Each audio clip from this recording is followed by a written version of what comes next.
Morning. Morning. This is too early for a podcast, isn't it?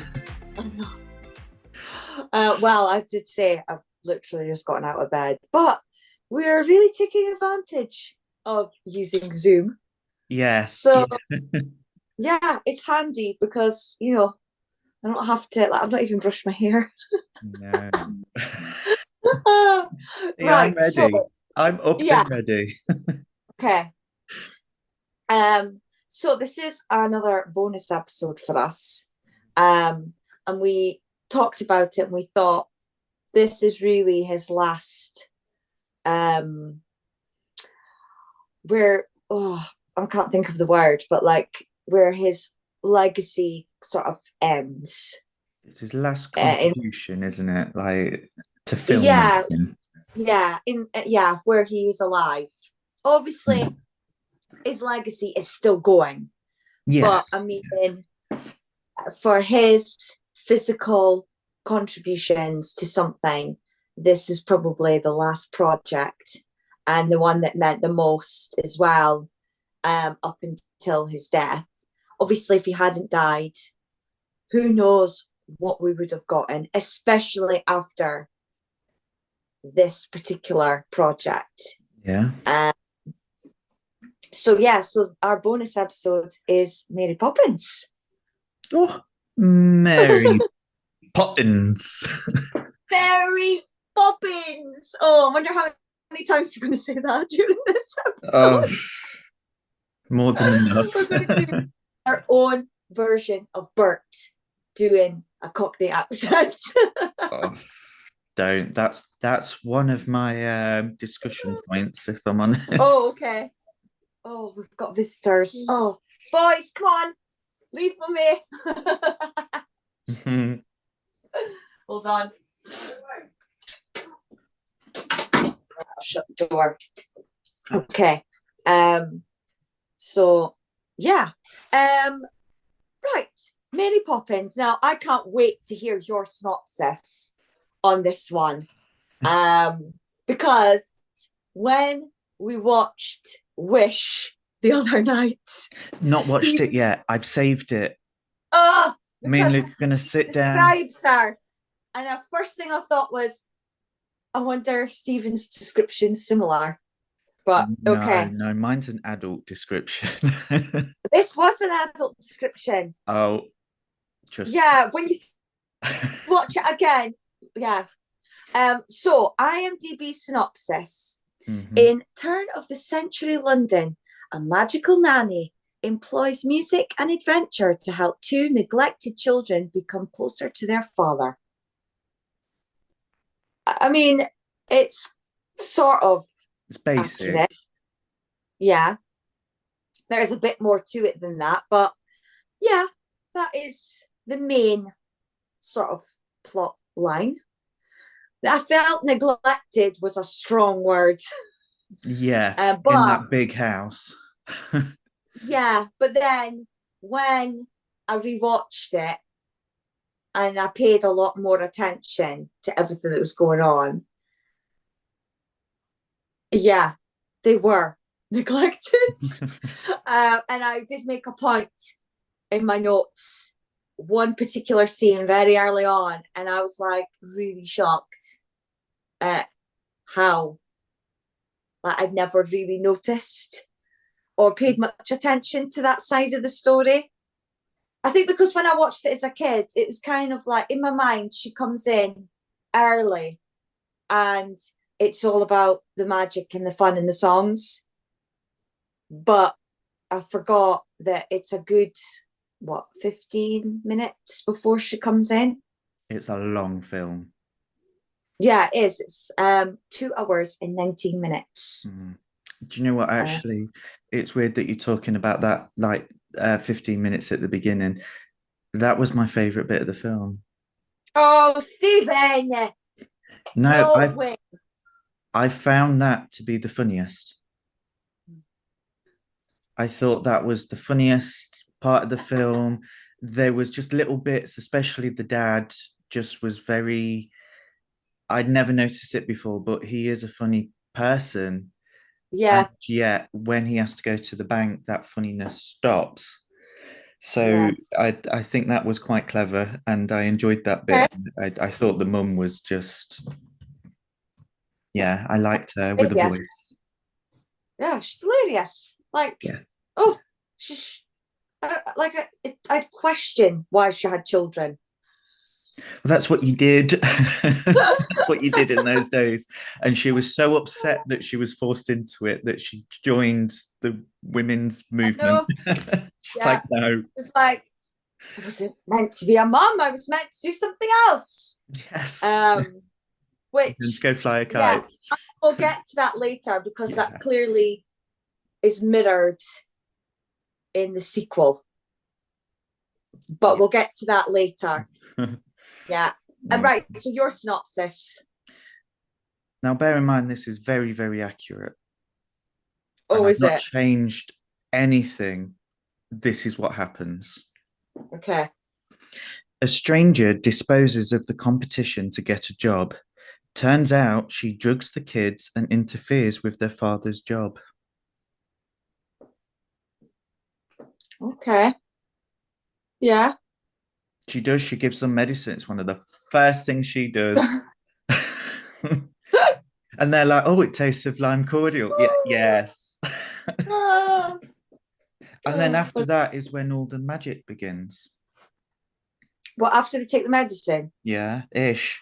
So you've got the spoonful of sugar song. song, and then they take that medicine, and then they're in a cartoon world. There's a guy on the ceiling.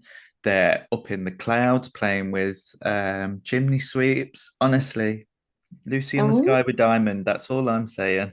okay. Um, right. So for those who don't know, Moving on. yeah, moving on. Yeah, for those of you who don't know, Mary Poppins is based on a series of books by the author P.L. Travers. That's not her real name, but she took her father's name, which we'll get to later because I've got facts about her and her sad life. But yeah, I mean, I can't remember how many books were published by the time the movie came out, but the last book was published like years after the film. So I think there's 8 altogether. I've not read the books.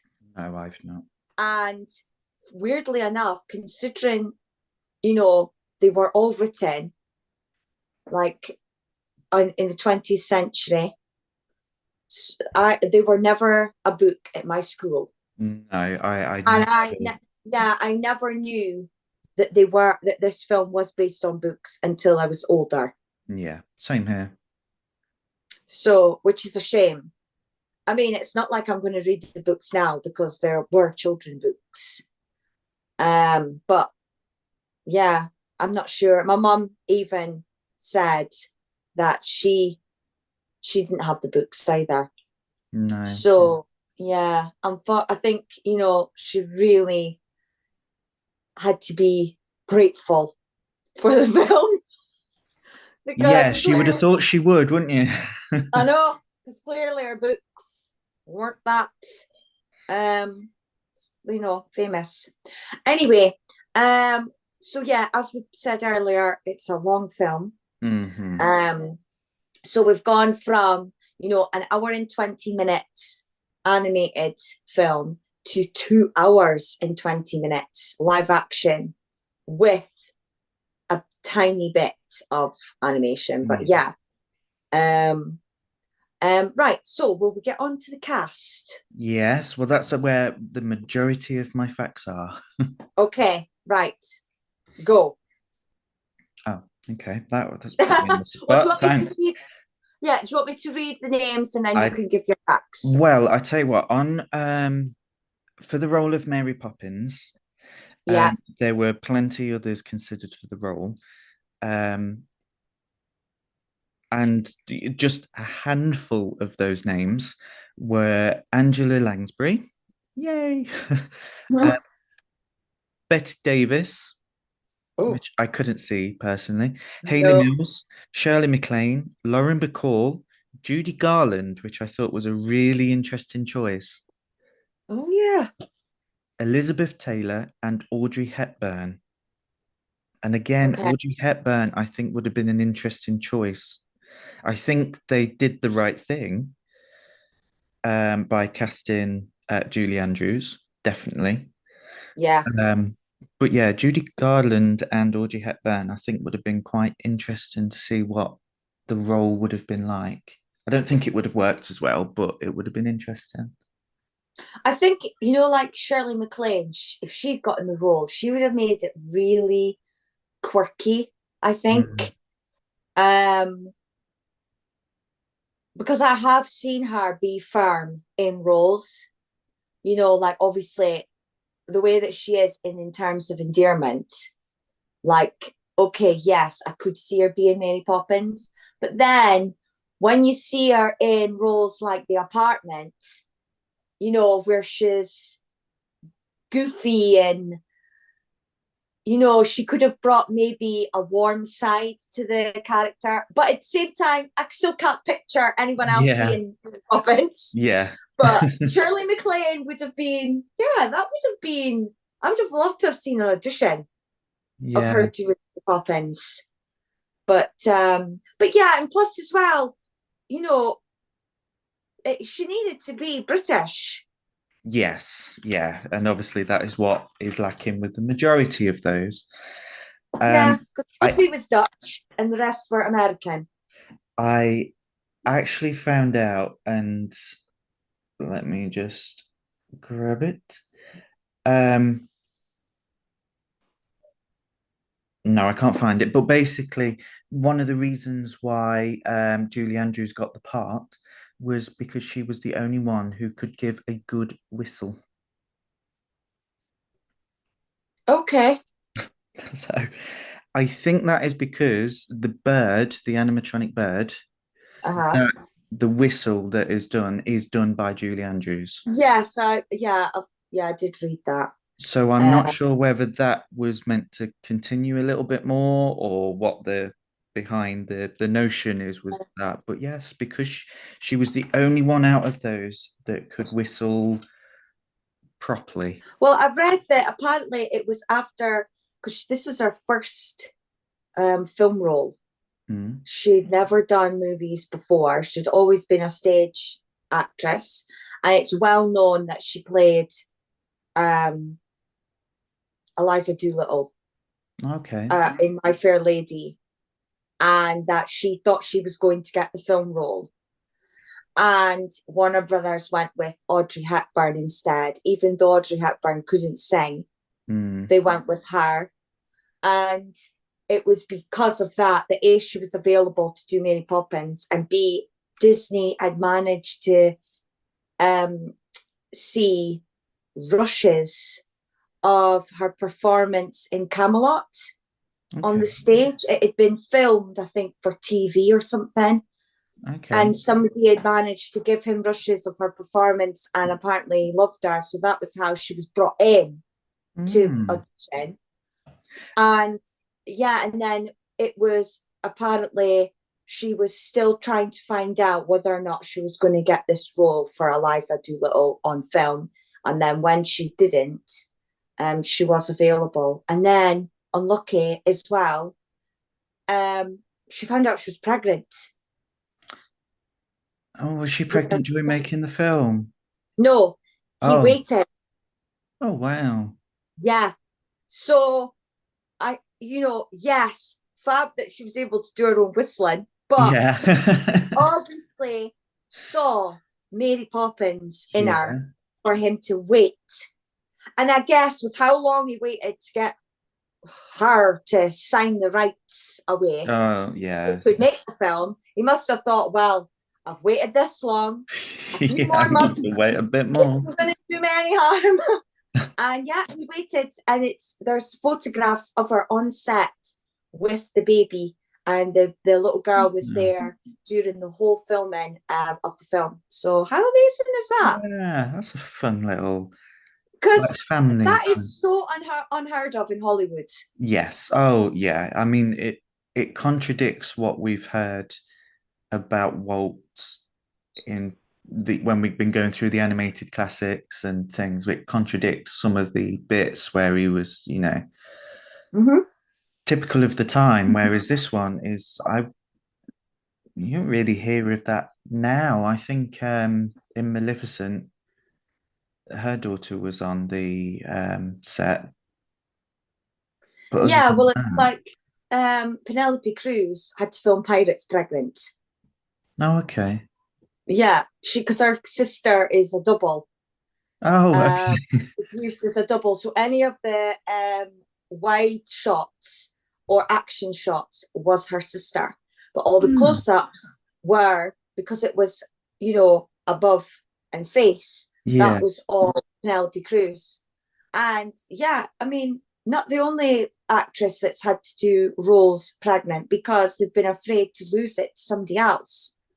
I mean, okay, I'm not saying that, and this is of no offense to Penelope Cruz, but it's not like that role couldn't have been played by anyone else. Whereas Mary Poppins, Yeah.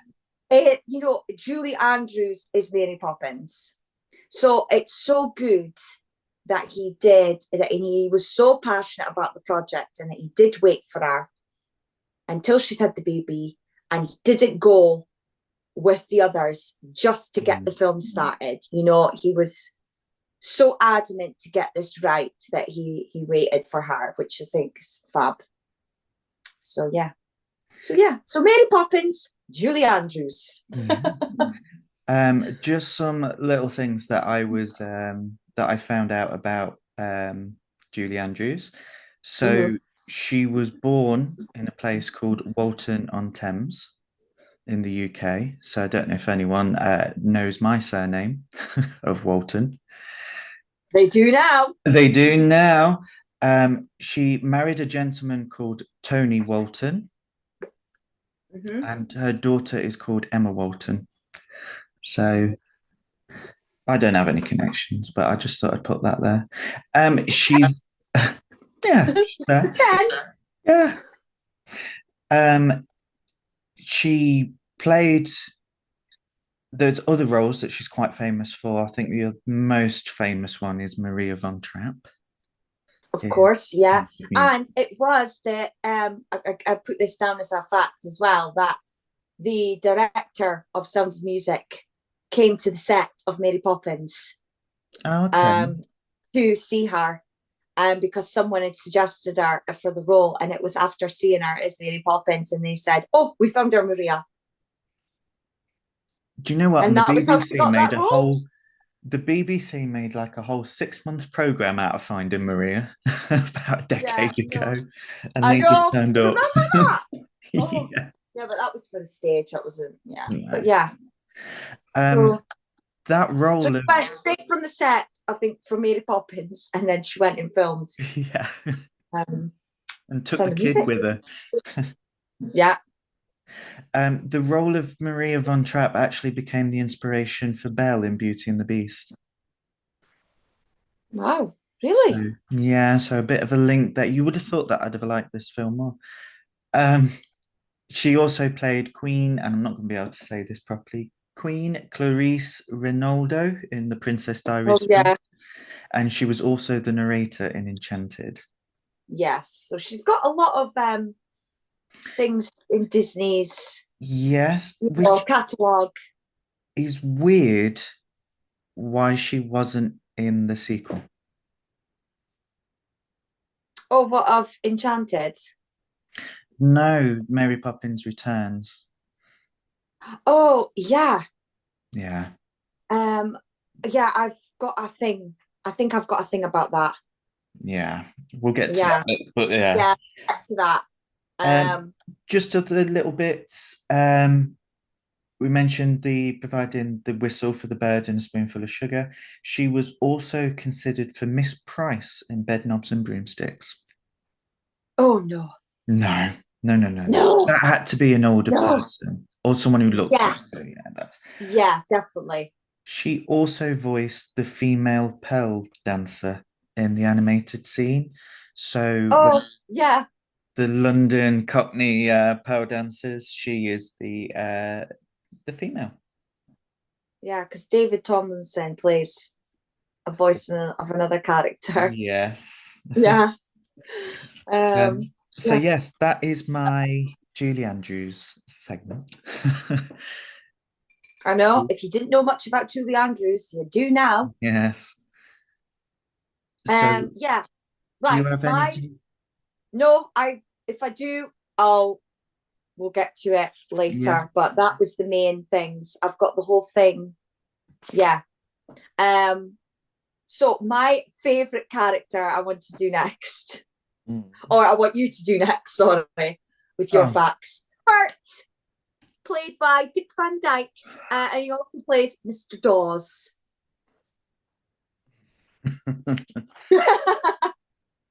Oh, there was silence there.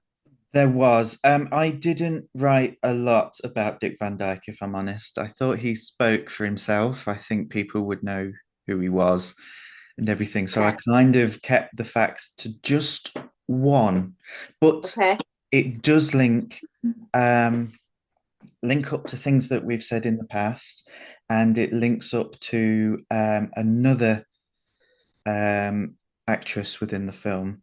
So as of this year, he is the eldest or oldest living Disney legend. Wow. And this was only because Glynis Johns, who played the mother, Winifred Branks, she passed away at the age of 100 in January of this year. Yeah. Yeah, that's right. She did.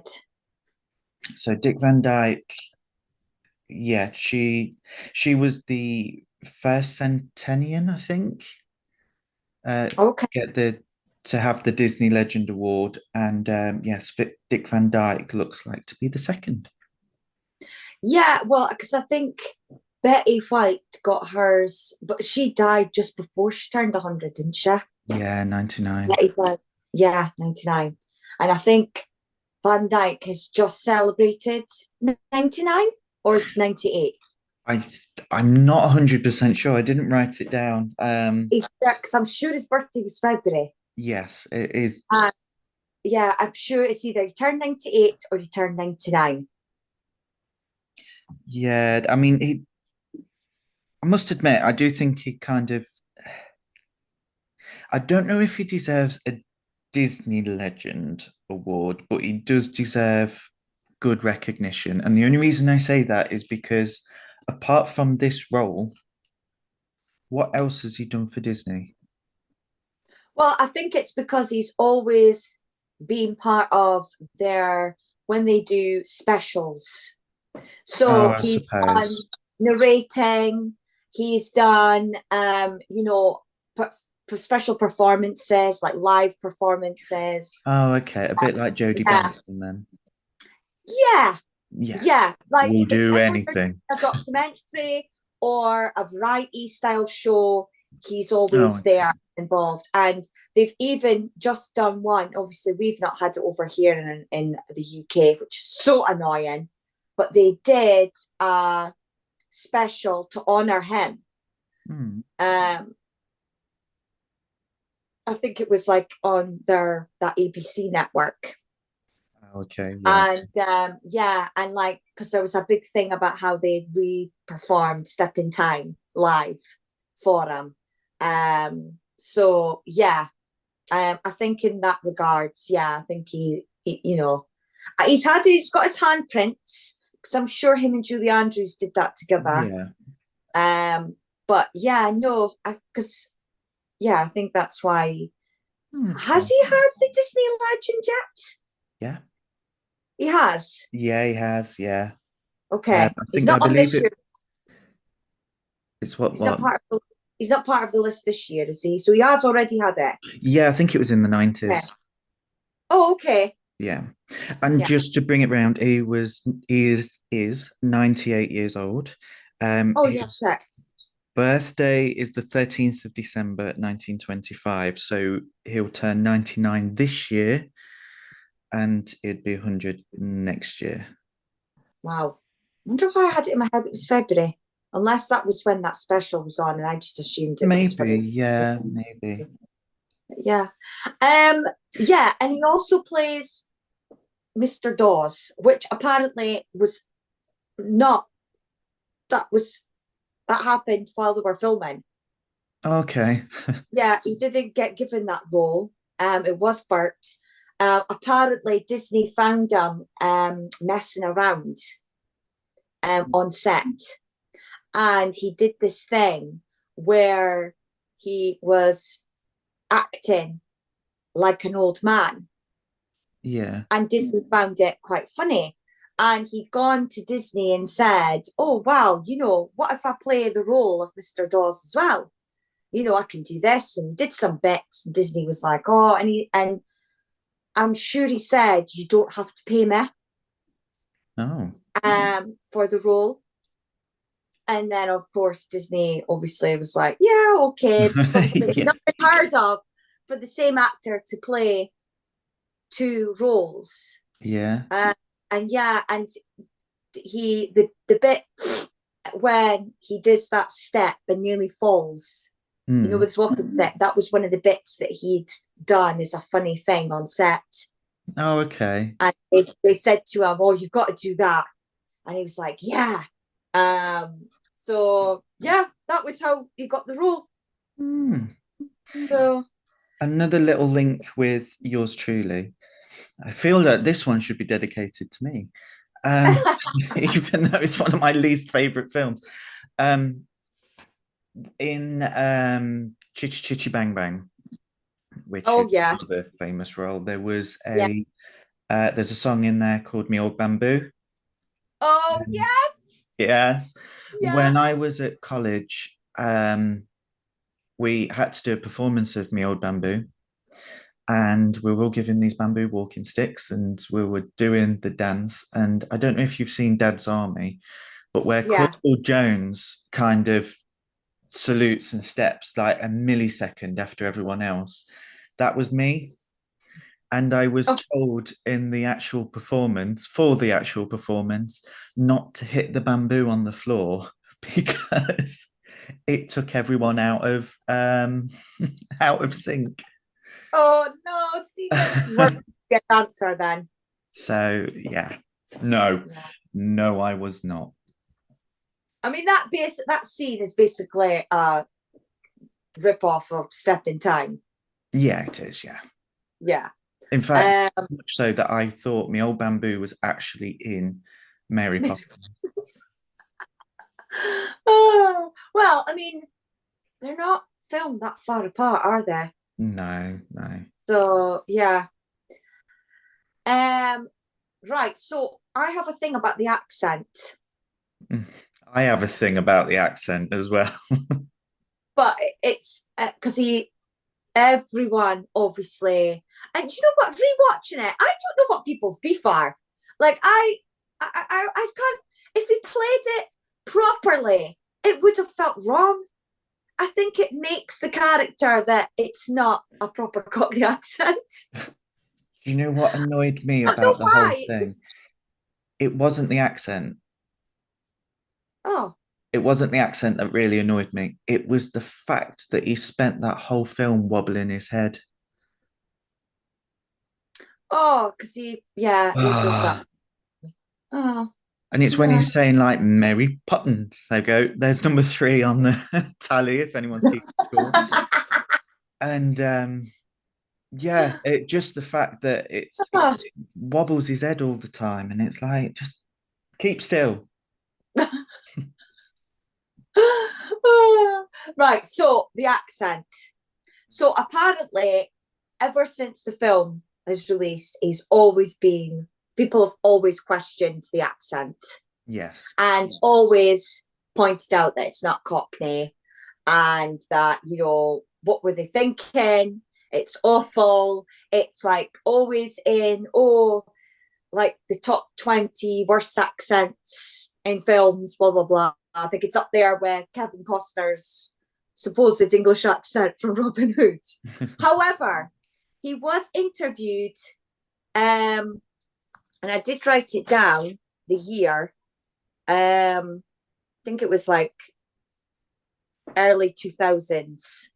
But in an interview, somebody asked him, come on, what do the accent in Mary Poppins? And he says, right, he says, do you want to know why I speak that way in the film? And he's like, right, come on then, tell us. He says, because the language coach that they hired was from Lancashire. Oh. And he said, and his Cockney accent was worse than mine.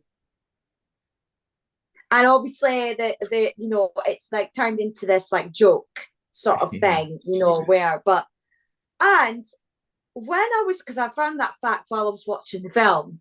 And so I was really paying attention. Now, I'm not saying he's got a Lancashire accent. I'm not saying that at all. But when you hear a Lancashire, obviously we know what a Lancashire accent sounds like. And yeah, it would make total sense for it not to be right if they're not even from the place that they're supposed to be. Do you know what I mean? So I couldn't find who the person was or how he was hired, because obviously if it was done professionally. Wow. So unless they didn't have the budget and it just had to be right, because they filmed in the Disney studios. It wasn't like they filmed in London. So it must have been, who lives nearby that's from England? Well, could help Nick with his accent. I'm just trying to find it, but do you remember we had a it was in one of the previous podcasts. I've got a feeling it was in Sword of the Stone, but someone Wart? No, it was someone who helped Dick Van Dyke with his accent. Don't know if it's Sword in the Stone or 101 Dalmatians, and unfortunately, my notes are in a different notebook. Oh, right, okay. Well, we can always put that fact on Threads. Yes, but that's where you'll find all of our Disney facts. Yeah, that's what he said in an interview. Like I say, finally, I think he must have kept it or just sort of put up with me and made fun of, because he didn't obviously want to offend the man that was trying to help him. Yeah.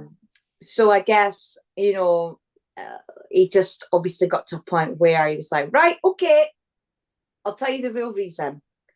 He obviously thought, I can't laugh this off any longer. Like, people are just not letting this go.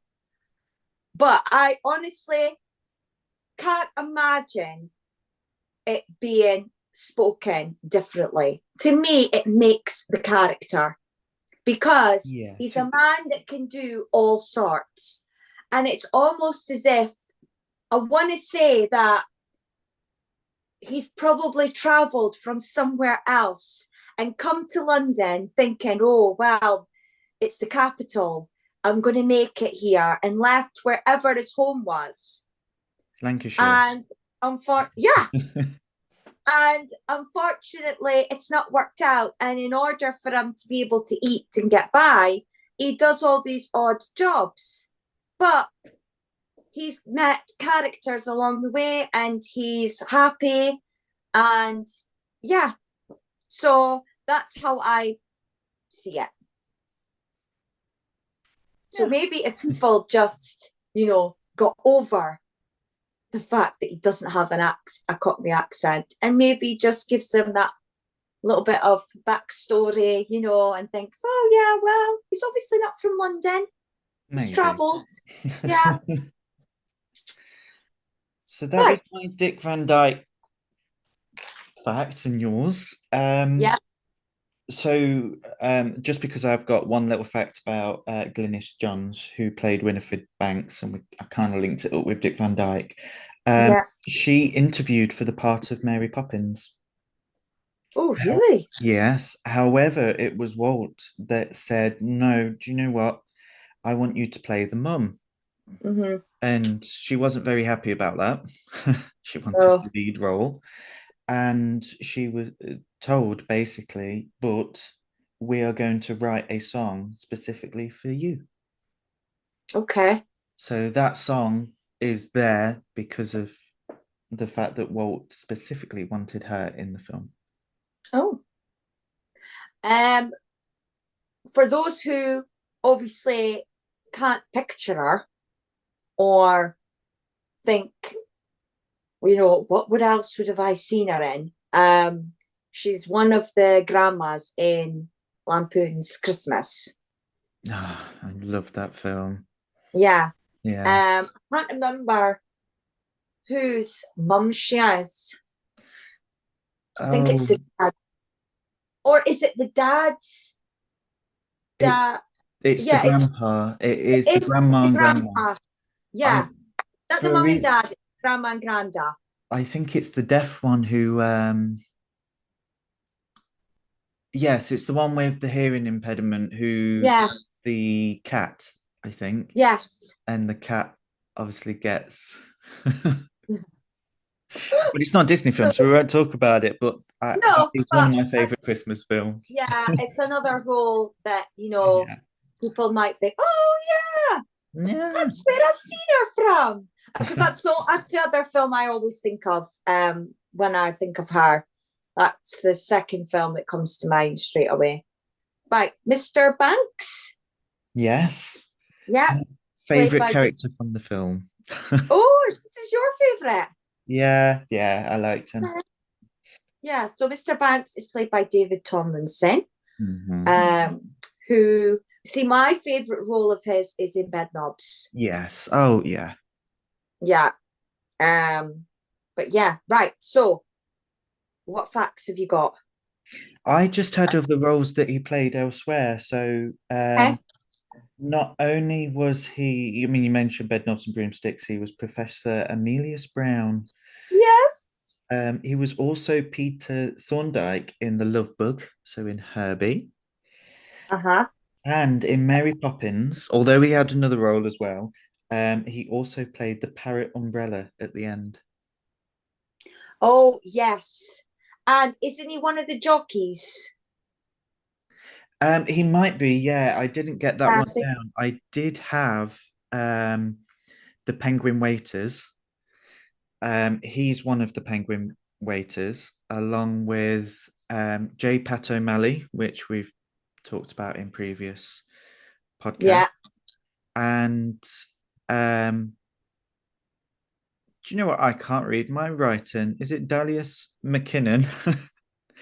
um, Oh, in oh, he was Bagheera. yeah, yeah, that's right. He was. So, so yeah, they're basically my facts for him. And people believe that he was given certain roles because he looks like Walt, basically. Oh, okay. Which No, I wouldn't have said so, but not in this one, but do you know what? In Bedknobs and Broomsticks, I mm, see it. I do see it. I definitely don't see it in the Love Bug because he's the villain, but I do see it yeah, in that one. yeah. Um, Uncle Al. So is that I don't have any facts. No, Um, that is my cast facts that I have. okay. That's the Well, last. I just wrote down that Uncle Albert is played by Ed Wynn, which obviously is Mad Hatter, Mhm. and that all his stuff was basically ad libbed. Yeah, you can tell. Yeah. And Mr. Dawes Jr., which I found so bizarre because, like, he must have thought, oh, you know, I'm young and yet I look old. um, because he's clearly made to look old in the film.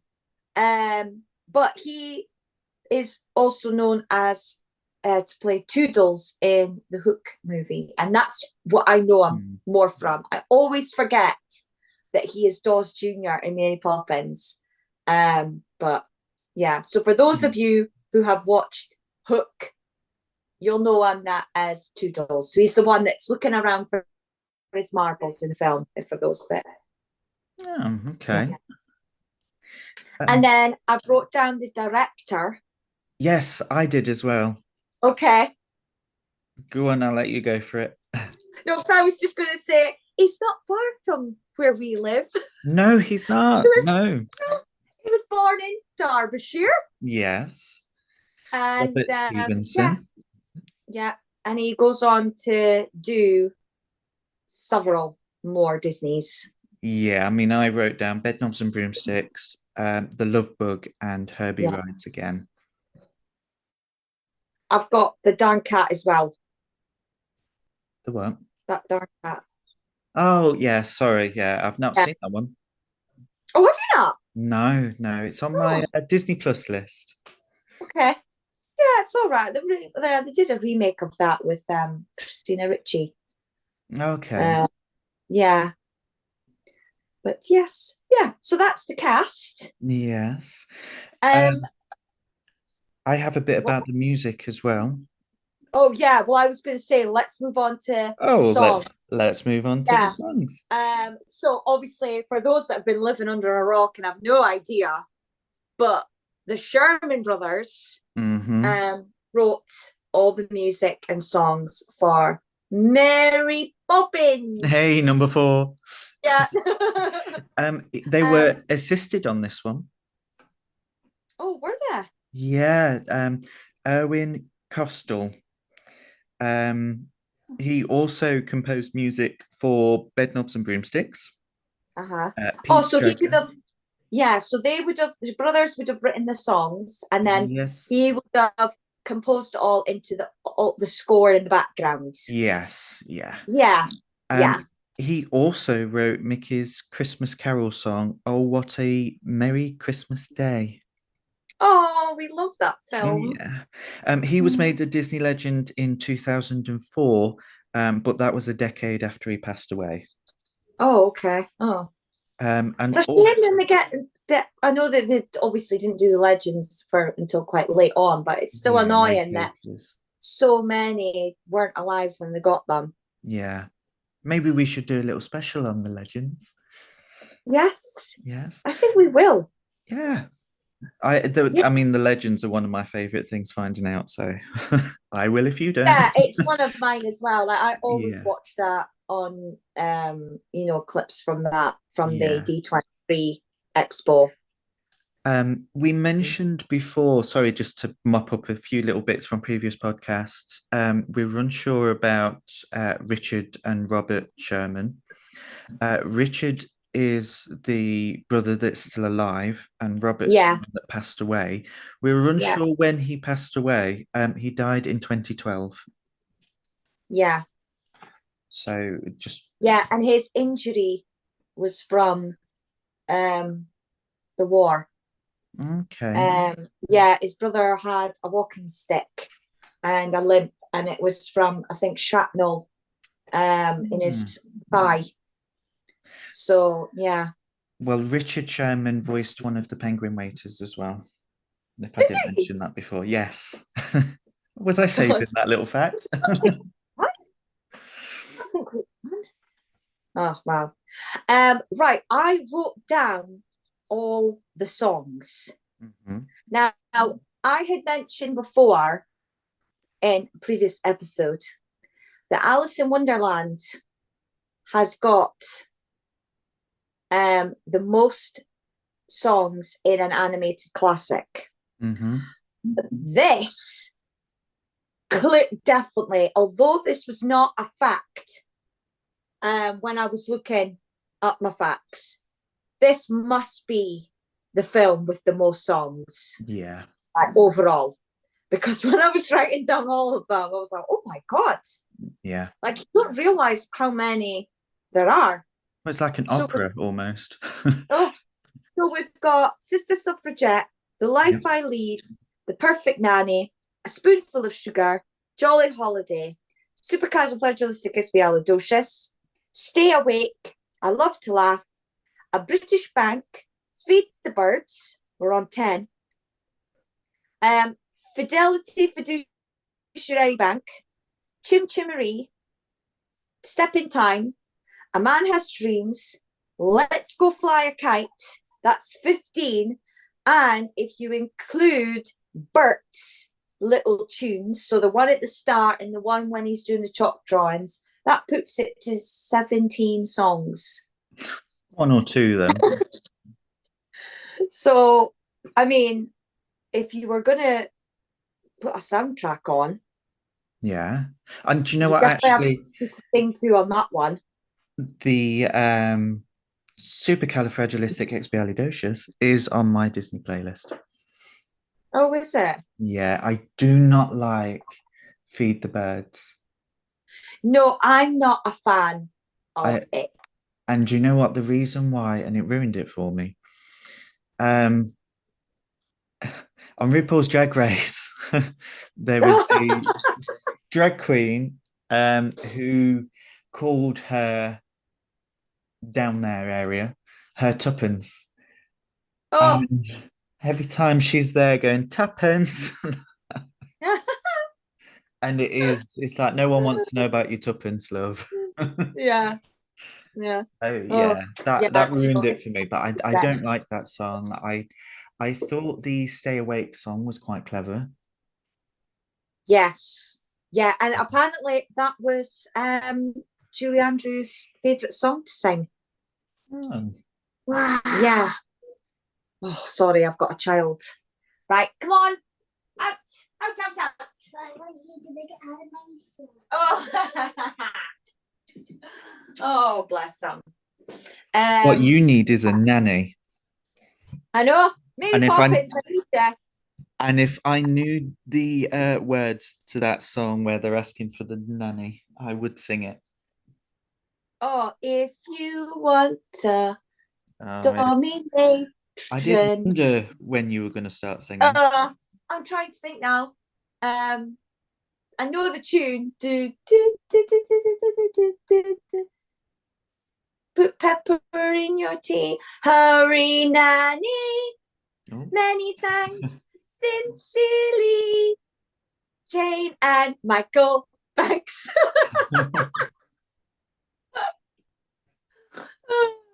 Yeah. You know what? I'd never. But no, I don't know all the words. I never thought that I would see, because this is on Zoom. You sat there in your dressing gown, uncombed hair, singing a Mary Poppins song. I'm not even sitting. I'm standing. I'm using my ironing board. Oh. Yes. So professional. Just going back to the songs, sorry, there were actually, and it's amazing you say that there were 17, because overall there were more than 30 songs written for this. Wow. So over half of them made it into the film. Yeah. And that's a lot, a lot of songs. Yeah, definitely. Although, I think that's what helps it not feel long, is we've got so many songs. Yes. Yeah, it kind of helps with the flow, and I know each song and where it is in the film, because obviously I've watched it that many times, and it's embedded. So, and I think anyone who's seen Mary Poppins or watched it more than once would probably agree. The songs definitely help you remember scenes. Yeah. So yeah. Any more facts about the songs, or are we going to get into the juicy ones? No, do you know what? I will leave you now with the juicy ones, because the only other facts I have are about the home releases and the Academy Awards. Right. Now, I've not written these in order, right? So they might feel a bit disjointed and not have a flow, but oh my God, there were so many. And I'm kind of glad, because like we said at the start, this was a big project for him. It meant a lot for him to do this and to complete it. And it's, the last success that he had before he died, I think. Yeah. Because obviously he doesn't, although he's approved projects and they are in development, before he dies, he doesn't see any of them finished, including obviously Bedknobs.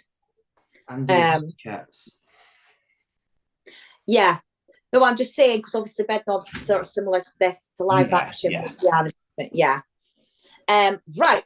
So, the first one I've got, So, when the founder and now former chief archivist at the Walt Disney Archives, Dave Smith, who we've mentioned, I think, before, he went on a search for the snow globe. Okay. Yeah. So if I remember rightly, it was in the mid-70s, I think he started this, early to mid-70s. So it must have been a case of, they obviously thought, well, with Walt now dead, we kind of really need to start preserving stuff. And why have we not done it before? So this man's mission, and it took him a long time to find things. But yeah, so he was on the search for the snow globe, which she uses in the Feed the Birds scene when she sings that song. And he found it on a shelf in a janitor's office. Oh. So it was a janitor's office in the Disney lot. And the janitor explained that he saw the snow globe sitting in a trash can. Oh. And found that it was too pretty to be thrown away, and so he kept it. Wow. I know. And I mean, that just shows how well this Dave Smith looked. Because who would think? Job. Yeah, I would love that job. Yeah. I would love that job. The woman that's in charge of the archives now, oh my God, I would love her job. Do you know what, Bob Iger? Because we know you're listening. If you are looking for two other people just to help out, and also we wouldn't charge you a fortune to do it. And no, we've reached our milestone on Threads, so we've got connections. Yeah, we're right here. We're right here. So just give us a call. I know you've got my number. WhatsApp me. And do you know what? I'll even reply.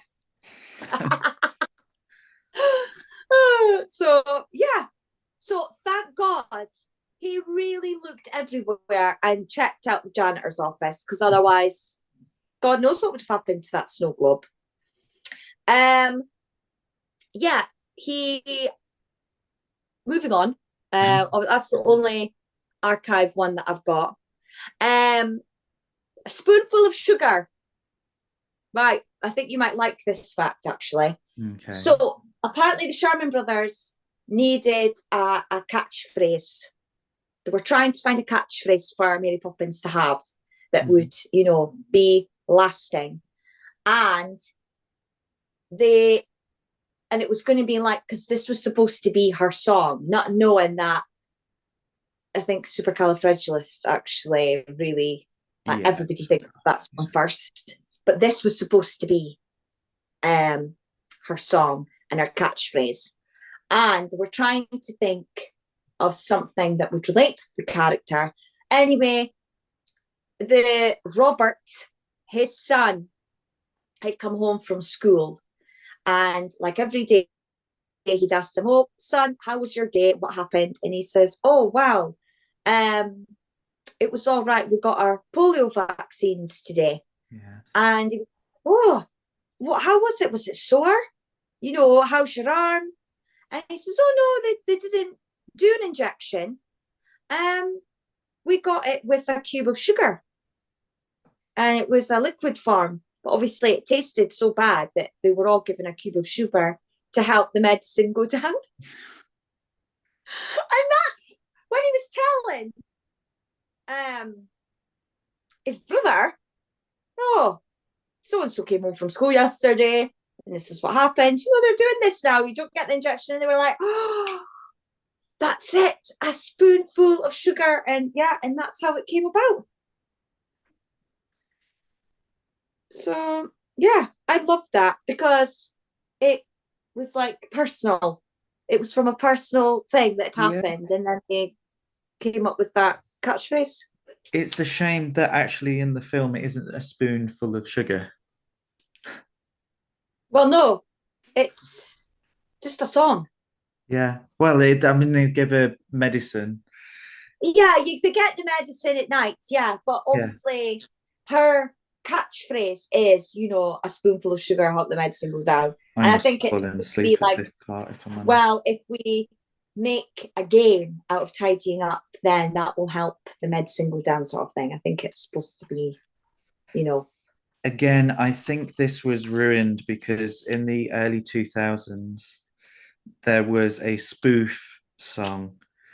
A little bit rude, but I'll say it anyway. Okay. I've never heard of that. A sniff full of poppers helps the penis slide right in.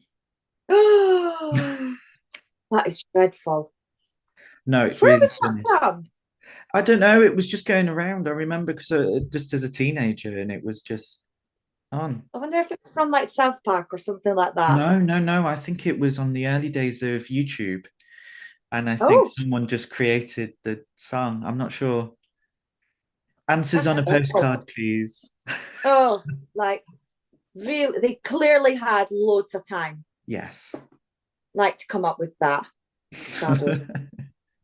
Well, I thought it was hilarious. So, speaking of a spoonful of sugar, so you mentioned the animatronic bird, because obviously at the time it was all.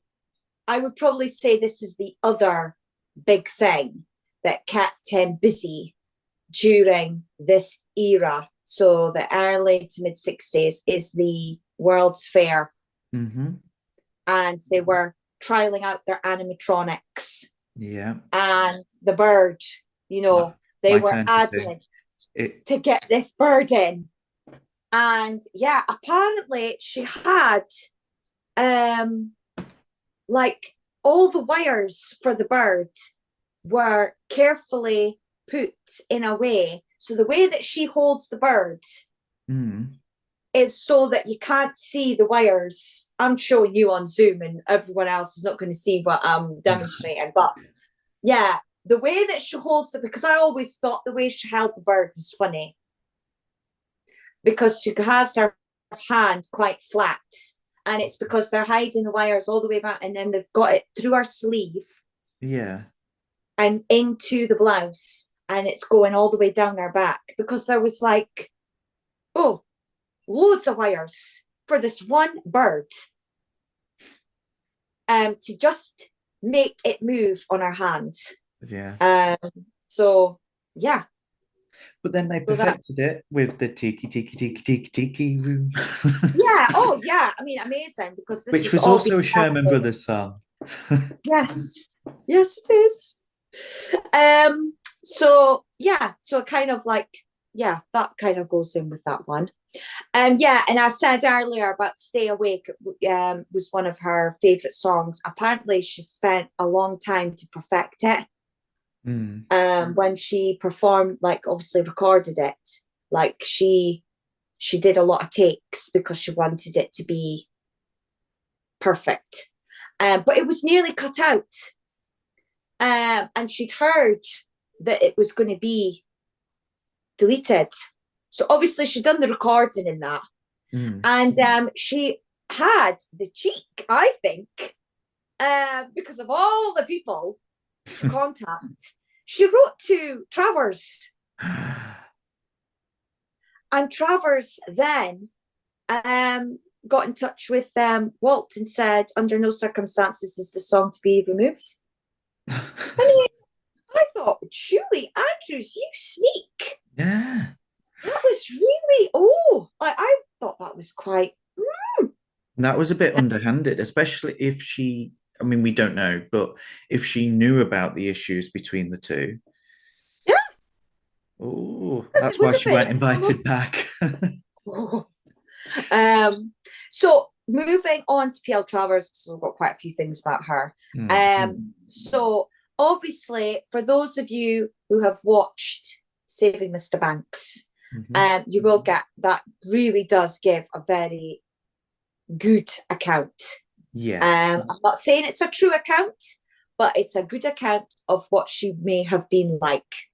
And so, yeah, it took 20 years for her to sign the rights to Disney.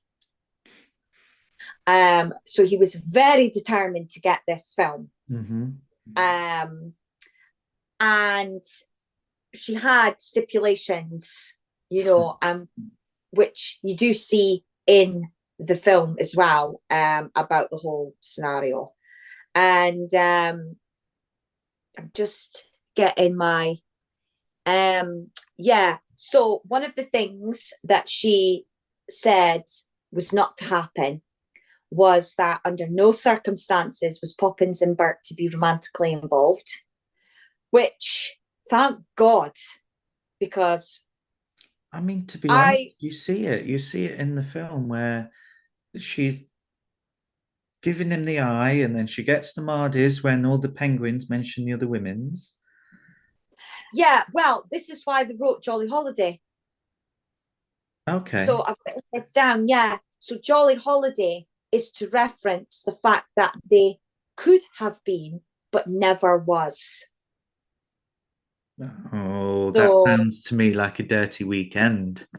Well, I think obviously for the time that the film is set, you clearly know that Bert and Mary know each other from whether it's a previous family or in another city. But they clearly met each other before, and they know very well. They know each other well. Yes. And yeah, there's definitely flirting. Yeah. But thankfully, it didn't really go past that. And I think because I am one for, doesn't always have to have it didn't need romance. Yeah. And it didn't need it. And so, yeah, I'm glad that Travers, put her foot down on this one and said, no, under no circumstances are they to be, romantically involved. She never forgave Disney. I'm talking about Travers. For what she saw as a vulgar and disrespectful adaptation of her Mary Poppins novels. But in 1993, she was what's the word? She was contacted, that's the word, by stage producer Cameron McIntosh, because he wanted to discuss the idea of putting Mary Poppins on the stage. And that took him a long time to convince her, because she never forgave what she saw as, like I said at the start, vulgar and disrespectful adaptation. However, she does. But she originally said that she would only allow it as long as the Disney company wasn't involved. So, but because of how long that it took to sort of come up with a new story or a longer story for the stage and for new songs and that, she died, and before she saw it, and Disney did end up involved, unknown to her. And yeah, it made its debut in 2004 in the West End, and its Broadway debut in 2006. And it was nominated for 7 Tony Awards, including Best Musical. So,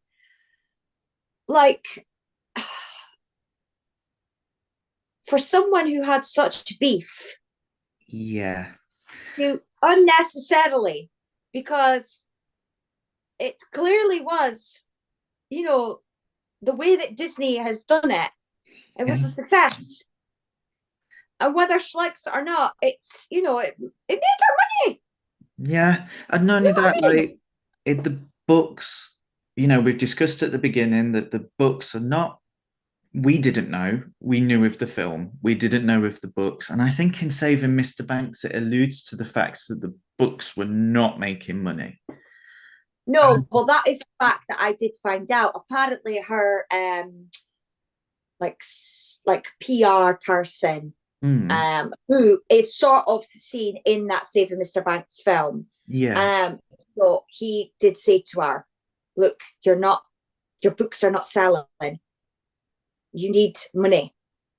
And yeah, that is definitely portrayed in the film because she clearly had a housekeeper at the start, like he mentions, or where's, I think it's Polly Mm, or Molly, and she says, "Oh, I didn't like her," but instead of admitting I couldn't afford to keep her, yeah. and then at the end, the housekeeper's back. Yes. You know, Talking about so, housekeepers, sorry, and I can't remember the name, and I wish I could, but Walt's housekeeper, he nicknamed Mary Poppins, and some of the food that she made, and I think her name's Gladys, but I could be wrong. In fact, I think I am wrong. Um, Made it into menus in the parks, and oh, um, yes, she had a little list. Walt wrote her a list of food that he likes, and that became the basis of the menu for Walt's at Disneyland Paris. oh, Anyway, breakfast has arrived. Anyway, wow, yeah, I didn't know that. Um, I mean, for the fact that she had such an issue, and then the film was nominated for 13 Academy Awards, it became the most nominated Disney film. I mean, it won five out of those film mhm. nominations, sorry. Um, and it ranks number six on American Film Institute's list of best musicals. Um, she really needed to kind of look at the bigger picture. Yeah, I In- know. I mean, yeah, she just needed to get her yeah, finger out of her butt. incidentally, and a bit of a bit of karma for Julie Andrews for going to Travis about the song. um, Mary Poppins lost Best Picture that year to My Fair Lady. Yeah, but she won.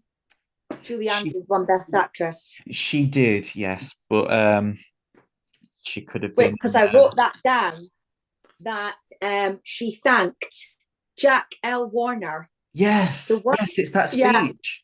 yeah, the one man who made it all possible. And that was when she beat Hepburn at the Golden Globes for Best Actress. So yeah, so Oh, I I'm thought that starting to was, like her. yes, she's got attitude. She Uh, does. and that would have been so rare at that time. Yes. So especially for a female actress. We've Yep. seen that she's gone behind Walt Disney and gone straight to Travers to get that song put back in.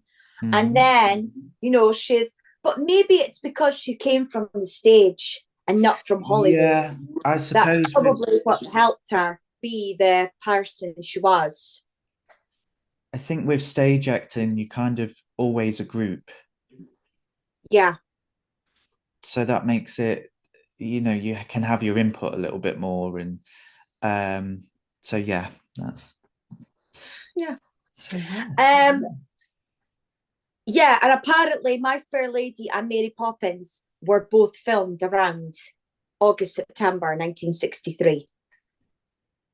Okay. So it would have been a case of, there was no way that because he'd already delayed the film for her Yeah. being pregnant, there's no way she was going to be. And I can't see Jack Warner, um, putting the film off for her being pregnant. No, no. So, yeah. Um, I remembered the other thing about I had a fact about the medicine and the children. Yeah. So apparently the filmmakers didn't inform the children about some of the surprises that were going to show up. Okay. So one of them was when she's pouring the medicine onto the spoons, there are different colours. That was done deliberate. And the children didn't know, and Jane's scream is genuine. Oh, is it? Yeah. So when she goes, oh, like that, that's genuine. Oh my God. Because I think hers was red and the boys was green. Well, hers is lime cordial and his is strawberry. Okay, so the other way around. So it's either the other way around or very, very clever. The green one is the strawberry and the red one is the lime. And they didn't know that it was Dick Van Dyke playing Mr. Dawes. Oh. Do you know what? Yeah. I still, even though I knew, you still forget that it's him. Yeah, because that makeup is so good. I know. Thing is, he looks like that now. Yeah. Oh, yeah. But yeah, they thought he was this horrible old man who was going to fall and die because he played the role so well. And so when he is wobbling about, they don't realize that that is acting. Like they think he's genuinely this old man that they've hired. And that he's fragile and that he's going to drop dead any minute. On a bit of a similar thing, in the original Willy Wonka, Charlie and the Chocolate Factory, Gene Wilde actually didn't want the children to see him out of character. So when he comes out of the building and he does the pratfall, and then does into the that was done with no one else's knowledge. Okay. So when they see him fall, that reaction is real, and he became Willy Wonka for all of those children. Right. Okay. So well, I always think of him as Willy Wonka. Oh yeah, and he is. Yeah. Yeah. The boy that plays Michael, Matthew Garber, he was paid 10 cents. I don't know how many times, but he was paid 10 cents extra. I think it was an hour or whatever it would have been, to film the party scene because he was afraid of heights. And apparently when he came on set, he refused to do it. So they were like, right, we'll pay you extra. We need you to do this scene. And that was how they managed to agree. I don't know how they managed to convince a child, because a child wouldn't have really understood money, I don't think. Oh, but I don't know. They might have. Yeah. I don't know. But that fact came up a lot, so it must be true.